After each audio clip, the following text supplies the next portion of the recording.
L'aventure Koh Lanta, le feu sacré, s'est arrêtée pour Anne-Sophie ce mardi 18 avril. La candidate est la première à quitter le programme après la réunification. Une élimination à laquelle elle ne s'attendait pas du tout, même si elle ne garde aucun ressentiment envers ses camarades. Anne-Sophie est la toute première aventurière de Koh Lanta, le feu sacré, qui a été éliminée après l'orientation. Elle est aussi la première candidate qui fait partie du jury final du programme. Une élimination qu'elle prend avec philosophie, elle qui préfère ne garder que le positif de cette aventure. Voici.fr, vous êtes la première candidate à être éliminée à la réunification et vous intégrez la résidence du jury final. Est-ce que vous êtes heureuse d'être arrivée jusqu'ici ? Anne-Sophie, je suis très heureuse d'être arrivée jusqu'ici. Je ne pensais pas tenir jusque-là parce que j'avais peur à la fin de ne pas pouvoir tenir. Je suis fière de moi, même si j'aurais aimé continuer plus loin. Votre élimination, c'est la douche froide ? Oui, c'est même une douche très glaciale parce que je ne m'y attendais pas du tout. On s'est dit que, nous les rouges, on voterait contre Tania et au final, ça ne s'est pas passé comme prévu. J'ai été très surprise, très déçue. Mais c'est le jeu, il faut faire avec, il n'y a pas le choix. Normalement les rouges étaient en supériorité numérique. Oui, et on s'était dit qu'on voterait tous contre Tania et au final pas du tout. Malheureusement, après le conseil, Fred s'explique, disant qu'il a simplement voulu séparer les votes. Vous pensez quoi de son explication ? Je n'ai pas eu trop d'avis à ce moment-là parce que j'étais vraiment dégoûté. De toute façon le jeu était fait, donc c'était trop tard. Je n'ai pas prêté attention à son explication. J'étais éliminé donc quoi qu'ils disent. Mais très déçu. Très déçu. Je pense qu'ils avaient décidé d'avancer tous les quatre avec Nicolas, avec les quatre fantastiques. Il y avait l'alliance des rouges, mais derrière ça il y avait l'alliance des mecs. C'est ça, qu'on n'a pas vu venir. Pour ma part, je ne le savais pas, rire. À l'issue du conseil, vous donnez votre vote noir à Julie, qui a en réalité voté contre vous. Comment réagissez-vous en découvrant cela ?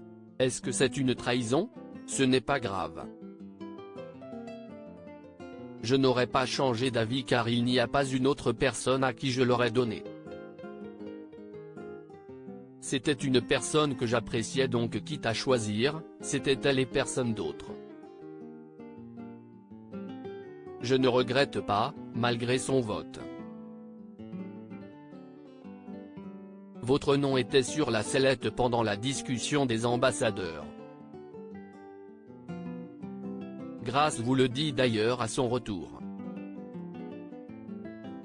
Pour elle, vous n'étiez pas assez à fond dans l'aventure. Avec le recul, comprenez-vous ses reproches ? Pour elle, je n'étais pas à fond. Mais pour moi je l'étais à 100% avec mes capacités, à mon niveau. À mon niveau, j'étais à fond. Je n'ai rien lâché, malgré la faim, la fatigue, le manque de la famille. Après, elle pense ce qu'elle veut, elle a le droit. Je ne suis pas d'accord avec elle mais c'est comme ça. Son abandon, vous l'avez pris comment ? C'est dommage, parce que faire tout ce cirque pour au final abandonner. J'ai trouvé ça dommage, mais je comprends qu'elle abandonne pour le manque de sa famille. Je suis tout à fait d'accord avec elle, je la comprends à 10 000%. Elle n'est pas la seule à vous avoir fait des reproches sur votre implication dans le camp. Il y a aussi Rudy, qui vous reprochait d'être un peu absente. Je n'ai pas eu d'explication avec Rudy. Il a été très fermé du fait que j'ai voté contre lui. Je pense qu'il m'en a voulu. Tout était bon pour me mettre des couteaux dans le dos et m'assassiner. C'est sûr que j'étais dans sa ligne de mire. Après je le comprends, il se sent trahi. Vous avez été mis à l'écart sur le camp rouge avant la réunification, parce que vos camarades n'étaient pas contents de votre performance sur une épreuve de confort. Vous aviez assez mal pris ces reproches. Avez-vous le sentiment de ne pas vous être donné à fond sur les épreuves? Je me suis un peu éloigné, j'avais besoin de me ressourcer. Le manque de ma famille était vraiment là, c'était très dur. J'en ai profité pour prendre du temps. Je me suis mise à l'écart à plusieurs moments. Anne-Sophie rêve de participer à une édition All Stars de Koh-Lanta. Vous aviez dit que vous participiez à Koh-Lanta pour vos parents, qui sont handicapés. Sont-ils fiers de votre aventure? Mon papa est très fier de moi, ma maman également. Rien qu'ils me disent ça, pour moi j'ai tout gagné. Il n'y a pas plus fort que les mots de ses parents. Ça, c'est des paroles sur lesquelles on peut s'arrêter.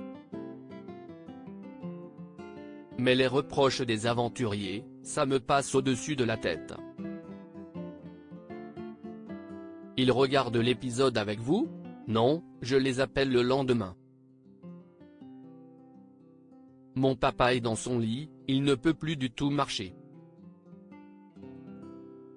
Donc on fait le débrief le lendemain. Ils savent que vous n'êtes pas allé jusqu'au bout? Non, ils ne savent pas du tout mon parcours. Je ne leur ai pas dit que je sors ce soir, ça va être la surprise pour eux. Comment s'est passé votre retour en France? C'est incroyable de se retrouver dans son confort du quotidien avec les placards remplis de nourriture, de gâteaux, de chocolat, rire. C'est fou, ça fait un bien fou de revoir sa famille. Dans l'autre sens, est-ce que vous avez ressenti le manque des aventuriers et de l'aventure en elle-même? C'était très dur, l'aventure m'a beaucoup manqué. Ce n'est pas évident de passer de rien à tout et de ne plus avoir les aventuriers. On avait tissé des liens forts. L'aventure encore aujourd'hui me manque, car de revivre ça à la télé c'est une seconde aventure. Quel est le meilleur souvenir que vous garderez de ce Koh-Lanta? Notre première nuit avec les 20 aventuriers, même si c'était dur avec la pluie, le froid, les vêtements trempés. Le fait d'avoir échangé, qu'on se raconte nos vies, nos histoires. Ça avait de la valeur. Quelles sont vos relations aujourd'hui avec le reste des aventuriers? On a notre groupe WhatsApp où on s'écrit quotidiennement. On s'appelle de temps en temps avec les aventuriers. Appréhendez-vous les retrouvailles en direct à Paris avec certains aventuriers? Non, pas du tout. Si demain on vous appelle pour faire une saison All Stars de Koh-Lanta, accepteriez-vous? J'arrive tout de suite. Je fonce, rire. Maintenant qu'on est rentré chez nous, ça nous manque un truc de fou. Vous changeriez quelque chose dans cette aventure? Je ne changerai rien. Je continuerai à ne pas faire confiance aux gens et je continuerai à avancer toute seule. Je resterai moi-même.